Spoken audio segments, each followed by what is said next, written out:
Peace and love. Queen Yenn here, and just hopped off of my new moon call, and the energy is high. So I said, since I got a little extra energy, I'll hop on here live and share some insights about this new moon that's coming up. New moon is this week, this Thursday. It's really like Wednesday into Thursday. And we have a powerful solar eclipse that's going to really leave an impact for the next 6 months. Peace. Hey, oh my goodness. What's up, brother? How you feeling? Whoa. But yeah, so we have this new moon. We got the solar eclipse. We have a Mercury retrograde that's coming in on Thursday.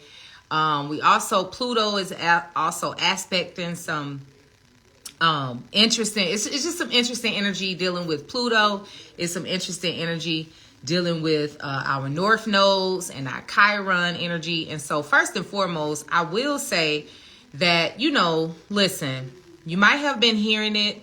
We are really moving into a new earth type of vibe. It may sound mystical to you. You may be like, what are all these new school people talking about? But it is very real, okay? Like, things are just not the same anymore. It really started in like 2020 when everything shut down. Like, when we came out of that, nothing is really the same anymore. Jobs, the job market, or whatever we consider to be job market, is not the same anymore. People do not see school and education the same like they used to anymore. Things that held such high value doesn't really hold that value like that anymore. Everything is being questioned now. Relationships, people's relationship with religion, people's relationship with other people, our relationship with money, resources, all of these different things are being questioned right now. And it's a reason why that's happening. And it's all in order, in cosmic order, that is. And if you don't know nothing about it, it's okay. The beautiful thing is we are in an age of information, of enlightenment. And so you can get to understand what these things are. And that's one of the things that OU Ministries serve to do, is to help in taking the spook out of spirituality, bringing things to layman's term and down to earth language so you can understand what we're talking about here. Okay. Understand what we're talking about here. So first and foremost, I think at this point, everyone can agree, maybe not everyone, but most people have either heard it, and a lot of people agree with it. We are divine beings. We are spiritual beings having a human experience, okay? We've heard that a lot. We are spiritual beings having a human experience. What does that mean? That means we are not these physical bodies. We are not these things that we see.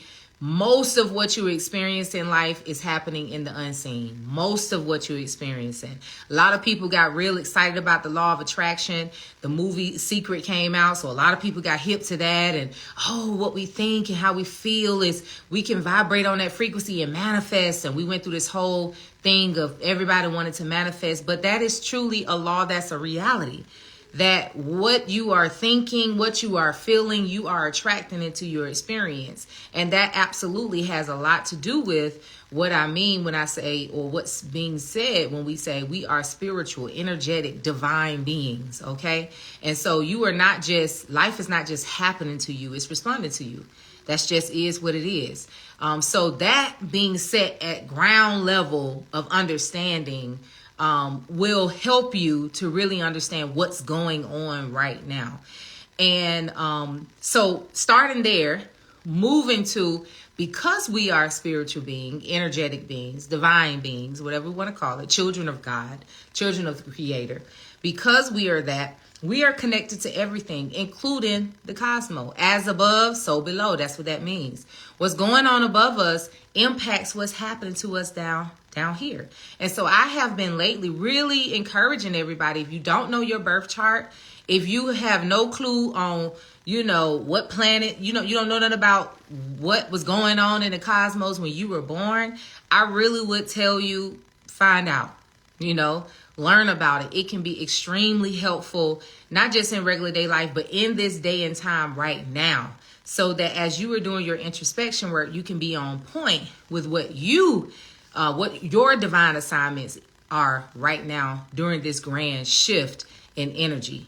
And so I do have a special going on right now where I am doing birth chart unpacking sessions. This is where I introduce you to your birth chart. I ask you, on a scale of 0 to 5, where are you when it comes to understanding your birth chart? Wherever you are, we start from there. And my goal in those sessions is for you to walk away feeling comfortable with understanding what your chart, what this even mean, what all of the aspects, all of those different things mean, and then how to use that information to help you on your journey, how to use that information for your own personal and spiritual development and growth. And so that's really how you can use it in a very powerful way, not just to be just, idle information. That's definitely not what I desire. All right. So let me talk about this shift that's happening, right? So for a long time, we have been dependent upon attachments. We have been attached to people and things to supply us with our validation, happiness, peace, joy, all of these different type of things. We have been attached to jobs and and our possessions to bring us a level of security.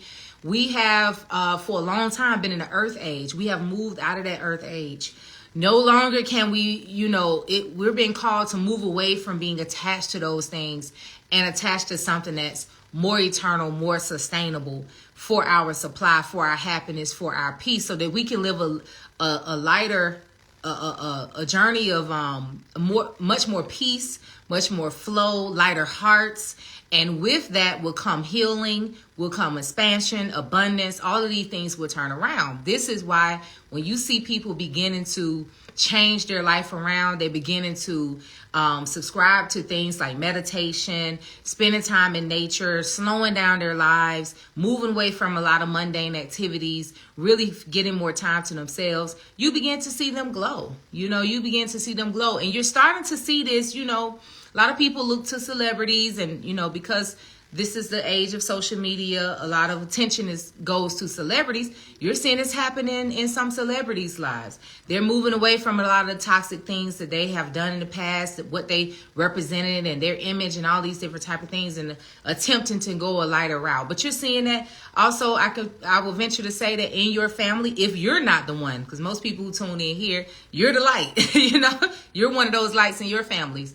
But you're seeing more and more now people in your families moving towards a more natural, slower way of living, a more peaceful, a more holistic way of thinking, a more holistic way of doing things. We're seeing more and more people move away from dogma and move into actual spirituality versus dogmatic religion. We're seeing more and more of that. We're even seeing more and more people who were, ministers of dogma religion, now starting to ease up off of that and start to talk about some of these principles of spirituality, like governing the mind, governing the your energy, and all these different type of things. So it's happening already. It's not something that we have to try to do, or it's happening right now.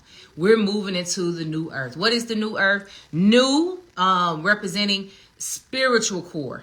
Okay, living from a spiritual core.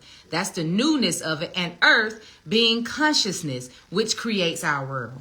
So a new, spiritual, more spiritually guided consciousness that's creating our world. So that means our world, starting with ourselves, not thinking about nobody else but yourself, starting with yourself. Now, because your consciousness has changed, now you begin to see your life change. You begin to see your own self heal. You begin to see your relationships heal. You begin to see your life really unfold in a way that you've always kind of felt like you wanted it to, or that it could, or in ways that you never even imagined. That's what's starting to happen now. Okay. And so we are moving into this new moon, and we are in this turn of an age. We're in this new earth type of vibration. And so all of these new moons and full moons and eclipse and all of this are really impactful in this age for these shifts and change of consciousness that have to happen. And so as spiritual beings, one of the things that can be very impactful is for you to pay attention to what's going on with the moon. Okay? Because the moon impacts you vibrationally. It impacts you internally. It impacts your emotions. It impacts your inner being. It impacts your consciousness.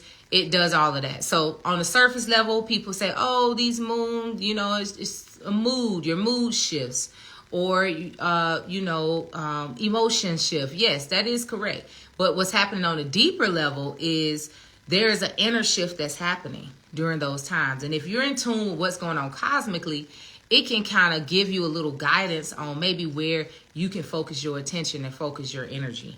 And so that's what I do. I help people to understand, hey, what's going on for this new moon, this solar eclipse, and this retrograde, what is going on cosmically, so we can be in alignment, so we're not out here just floundering, or just feeling like life just kind of throwing us around. We can actually be in tune with what's going on energetically. I won't give too much, but I'll give a little bit. If you want to hear even more and align with some of the work we are doing here with OU Ministries to take full advantage of this energy as we move through this new age, this new earth shift that's happening, feel free to tune in to those new moon and full moon meditations that I host.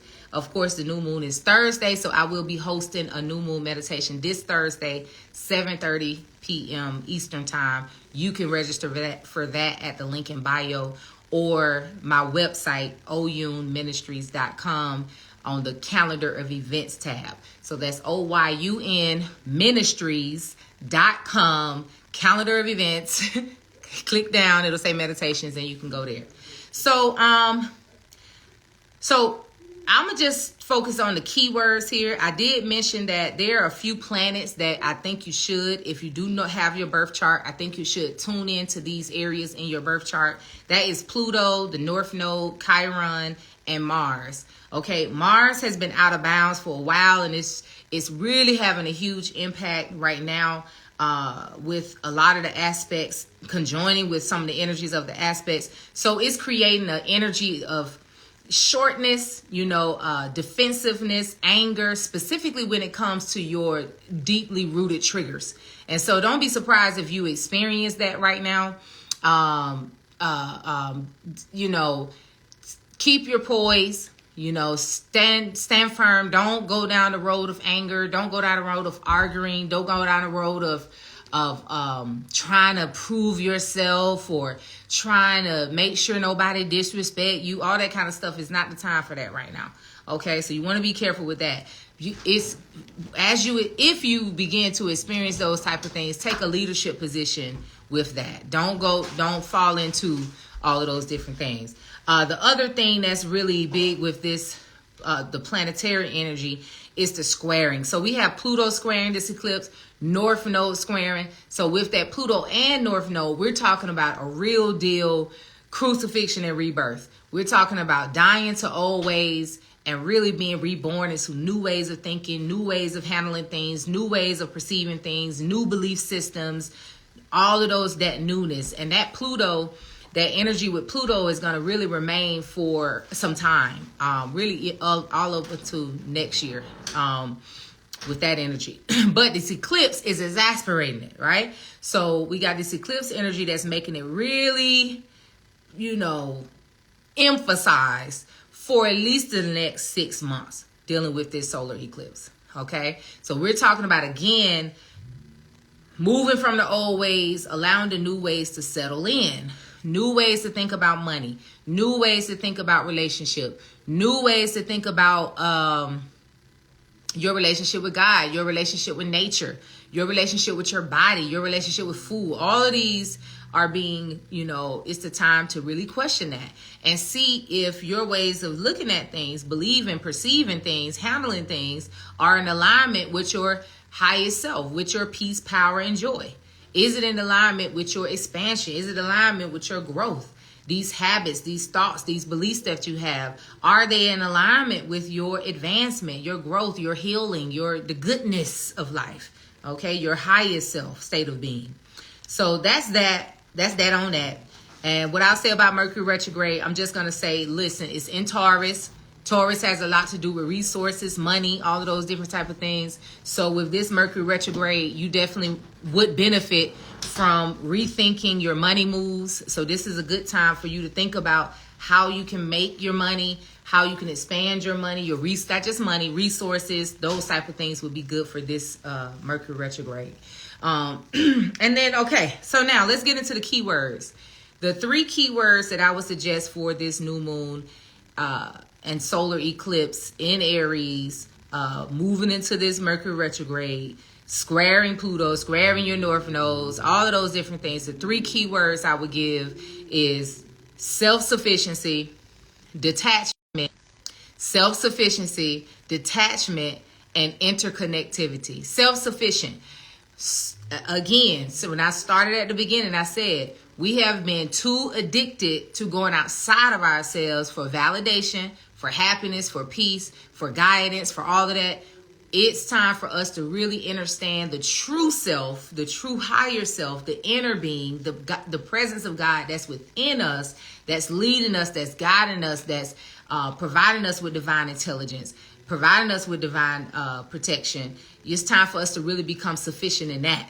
Okay, that's the self-sufficient I'm talking about. I'm not talking about self-sufficiency where you dependent on your physical self, your physical will, your physical strength. No, I'm talking about the inner, okay? Self-sufficiency. Learning how to not depend on things outside of yourself to keep you in your heavenly state. So with that with that goes right into that next keyword, detachment. So it is time for us to really stop straddling the fence and really master that level of detachment. A lot of people are afraid of detachment. What does that mean? That mean I got to throw my children away, throw my husband, my wife, my money, I just got to live lowly. That's not what I'm saying. That's not detachment. Detachment is when you can live in the world but not be of it. You can observe, not absorb everything. You can appreciate things, but not depend on those things. You can go through transitions and shifts in your life without being afraid because you know that you are taken care of. You're good. So you're not super attached to those things like that. That is what detachment is. And then interconnectivity. As we move into this new earth, as we move into this new way of being, where we are fully acknowledging that we are spiritual beings having a human experience and we are seeking to have a spiritual experience, we understand that there's an interconnectivity that is real and present in our lives that makes it where we have a relationship with everything around us. So that means guidance can come through everything around us. Our resources is in everything around us. And our consciousness impacts everything around us. So I am suggesting during this new moon period and during this eclipse impact, and we're actually in eclipse season, to get comfortable and get knowledgeable about your relationship with the elements, your relationship with nature, get to learn about cosmology, understanding those different type of things. This is how indigenous people, native people, they knew they had a relationship with the elements. They knew they had a relationship with the earth. They knew all those different things. And the first culture is agriculture. In agriculture, they knew they had to understand their connectivity to nature in order to live and not just survive, but thrive for many years. And so get familiar with the elements, get familiar with nature, get familiar with animal totems, get familiar with Hertz frequency, get familiar with the body and how the body is connected to your spirit, how your body is a spiritual machine, how parts of your body is connected to your spiritual centers, that kind of thing. So that's that. I just wanted to give that insight.